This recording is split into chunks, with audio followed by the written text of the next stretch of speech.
So welcome back to another episode, and the day has finally come. It has finally hit. I've been counting down the days since E3 when they first announced this, and that was the X-Wing Rogue One VR mission. And it's free for Battlefront, even for vanilla Battlefront. You don't need a season's pass to play it. This is why, I swear, this is one of the reasons why I wanted to get into VR, because I'm a huge Star Wars fan, and getting the chance to get into an X-Wing and fly through space and fight TIE fighters and do all that kinds of stuff, I was like, yes, I want to see what that's like. And so over the course of the wintertime, as I've been playing VR, and I've been playing a lot of other space shooting games, I played the Infinite Warfare one. I wasn't really big on that. Eve Valkyrie was okay. It wasn't stupendous in any way. So my expectations were very low going into Rogue One. I thought, oh, okay, it's going to be, an X-Wing in space. And I think my expectations of VR had gone down a little bit for space flight simulator type of games. Where I put this game in, and I put in the headset, and I'm like, okay, let's go and do this. And it starts off with a fucking AT-AT and AT-AT walking across the screen. And what was amazing about this moment was it felt like it was really there. I felt like I was really under the size of an AT-AT. I could feel, what it would actually be like. It was ridiculous. And I was seeing the camera, I'm like, this is like fucking crazy. Oh my god.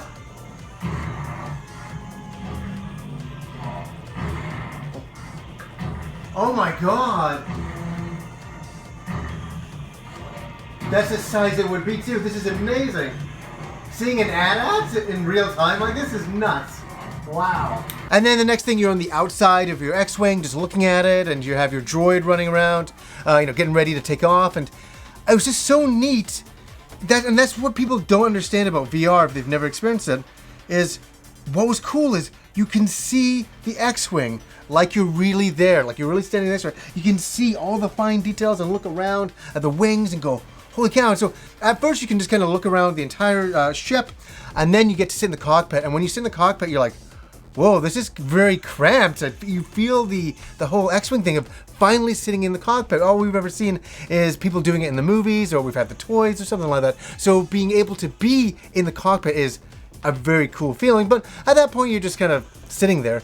So you activate the mission, and you start, and the screen goes black, and you're just like, okay, waiting for it to come, for the game to start. And all of a sudden, when it starts, it is incredible. And I think I used a few words. All I kept saying was, oh my god, this is amazing. These are the only words that came out of my mouth as I was playing it, because I was in an X-Wing flying in space, and I looked around, I could see my R2 unit behind me, and it just felt like I was really there. It really was. It gave me the feeling that I was hoping to get. And as I started flying around, I want to make a real big thing here, is that some of the other space flight simulators don't really feel good. I don't know, the controls didn't feel good, the graphics didn't feel good. This feels really excellent. And then it's fun to talk about this because it's a free game, if you do have Battlefront. That's the cool thing, it is a free game, so and it's a short game. I want to say that as well. It's a short game. But what is there is fucking awesome, man. It is awesome. And I've said this about Batman VR as well, that in the hands of the right developers, the graphics can look fantastic on PlayStation VR. In the hands of an okay developer, they can look okay. Honestly, because a lot of the games will look, a little bit muddy and sometimes, a little bit soft or whatever. But this game looked sharp.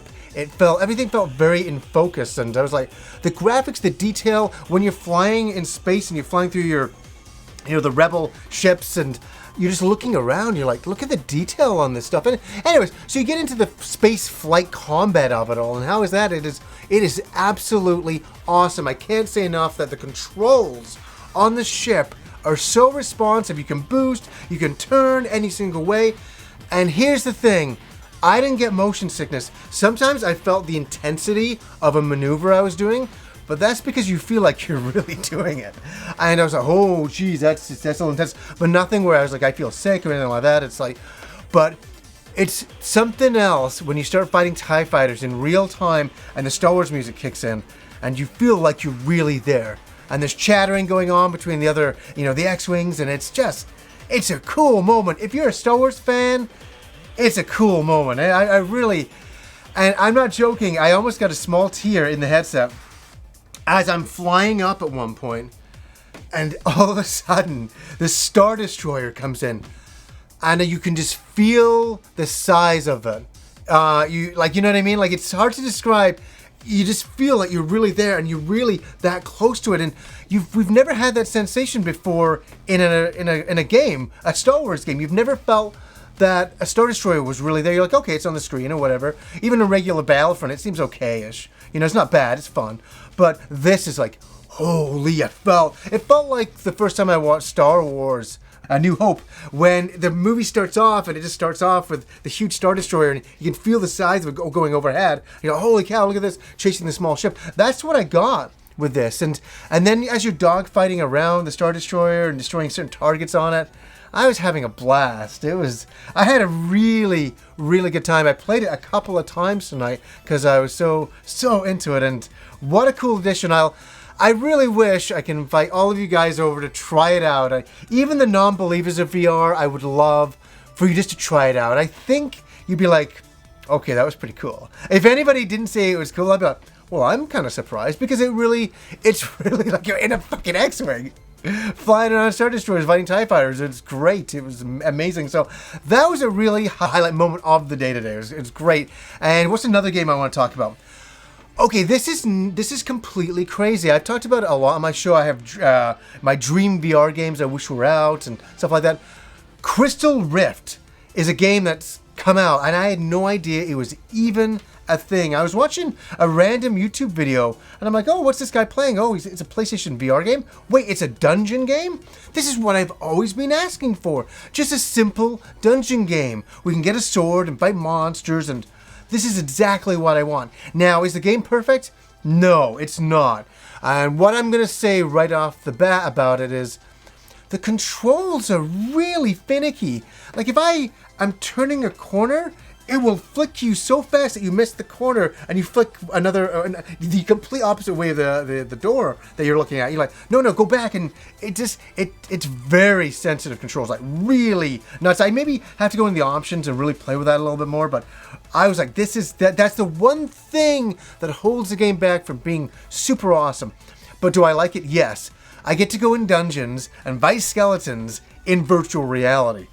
It feels really good, and I just felt if they spent a little bit more time with the controls, this game would have been really high up there for me. You're solving very simplistic puzzles in dungeons, avoiding monsters and traps and things like that, and it feels really good. It feels really good to have that game. And the game cost me $17 Canadian, so it wasn't a lot of money to play this game as well. It's kind of nice, Star Wars, X-Wing.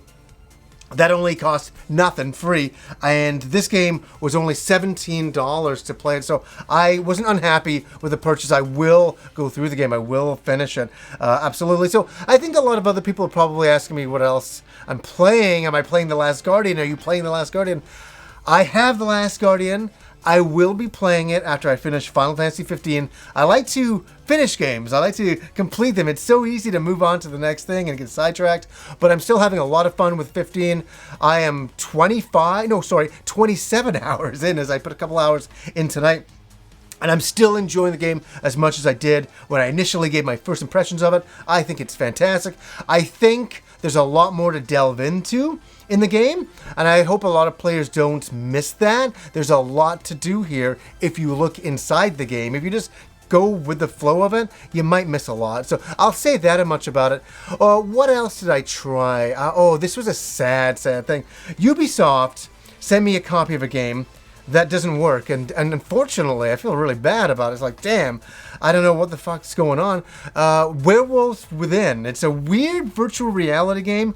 I would love to play it, but I can't get online with it. It won't connect to the server. It won't connect to any people. I've been trying for about 5 days now, and it's a game where you sit around and a bunch of townspeople in an old, like a style town, medieval town, and one of you is the werewolf, and you have to guess who is the werewolf in your party. So it's one of those which sounds cool, but I just can't connect. So right now it's like, I don't even know what the game's about. Now, last but certainly not least, Resident Evil VII, the demo, the VR demo. I think you can play it in non-VR. I played it in VR, and it scared the living bejeebus out of me. I did not record it. I just put it in.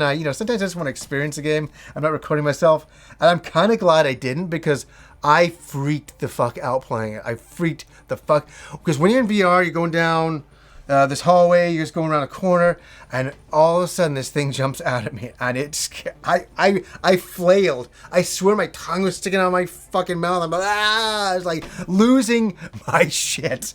And I haven't ever lost my shit like that in a game for quite some time, but that was a real freak out moment. It kind of reminded me of when I played, the old Resident Evils when the dogs came through the glass and scared you, but this was a lot more scarier. I fucking freaked out.